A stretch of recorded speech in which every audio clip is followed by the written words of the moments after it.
കെ.എസ്.ഇ.ബിയുടെ ഇരുട്ടടി വൈദ്യുതി നിരക്ക് കൂടും. വീടുകളിൽ മാസം 250 യൂണിറ്റിൽ കൂടുതൽ വൈദ്യുതി ഉപയോഗിക്കുന്ന 7 ലക്ഷത്തോളം ഗാർഹിക ഉപഭോക്താക്കൾക്ക് രാത്രിയും പകലും വ്യത്യസ്ത നിരക്ക്. വേനൽക്കാലത്തേക്ക് എന്ന് പറഞ്ഞ് ഏപ്രിൽ മെയ് മാസത്തിൽ ഈടാക്കിയ 25% രാത്രികാല അധിക നിരക്ക് വർഷം മുഴുവൻ പിരിക്കാനാണ് തീരുമാനം. ഇതുമൂലം കഴിഞ്ഞ മാസങ്ങളിൽ ഉയർന്ന വൈദ്യുതി നിരക്ക് തന്നെയാണ് ഉപഭോക്താക്കൾക്ക് ലഭിച്ചത്. യൂണിറ്റിന് ശരാശരി 8.39 രൂപയാണ് രാത്രി പീക്ക് അവറിൽ ഈടാക്കുന്നത്. സാധാരണ യൂണിറ്റിന് 6.90 രൂപയായിരുന്നു.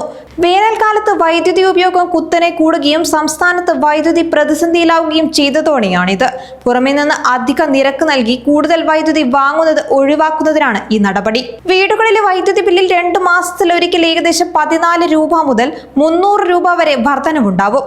എന്നാൽ കാലാകാലം അനുവദിക്കുന്ന സർചാർജ് 10% വൈദ്യുതി ഡ്യൂട്ടിയും കണക്കാക്കുമ്പോൾ ഇതിലും കൂടും. 1.5 ലക്ഷത്തോളം ചെറുകിട വ്യവസായികൾക്ക് പകൽ ഉപയോഗിക്കുന്ന വൈദ്യുതിക്ക് 10% കിഴിവ് നൽകും. ഒരു യൂണിറ്റിന് ഈ വർഷം 16 പൈസയും അടുത്ത വർഷം 12 പൈസയും കൂടും. കാർഷിക വൈദ്യുതി നിരക്ക് നിലവിലെ 2.30 രൂപ 2.35 ആകും. അടുത്ത വർഷം വീണ്ടും 5 പൈസ കൂടും. വ്യവസായികൾക്ക് 2% നിരക്ക് വർദ്ധിക്കും. അതായത് അടുത്ത സാമ്പത്തിക വർഷമാകുമ്പോൾ 28 പൈസ കൂടും. അതുകൊണ്ട് തന്നെ വലിയ നിരക്ക് വർധനവാണ് അടുത്ത സാമ്പത്തിക വർഷം പ്രതിഫലിക്കുക. വീടുകളിൽ വിവിധ സ്ലാബുകളിൽ വർധന 15 പൈസ മുതൽ 25 പൈസ വരെയാണ്. വീടുകളിൽ വൈദ്യുതി ഉപയോഗിച്ചാലും ഇല്ലെങ്കിലും ഫിക്സ്ഡ് ചാർജ് 2 വർഷത്തേക്ക് 5 മുതൽ 30 രൂപ വരെ കൂടും. ഇത് ചെറിയ വാണിജ്യ സ്ഥാപനങ്ങൾക്ക് കൂടില്ല. പെട്ടിക്കടകൾക്ക് 5 പൈസ കൂടും. ഈ വർഷത്തെ നിരക്കുകൾ 2025 മാർച്ച് 31 വരെയാണ് ബാധകമായിരുന്നത്.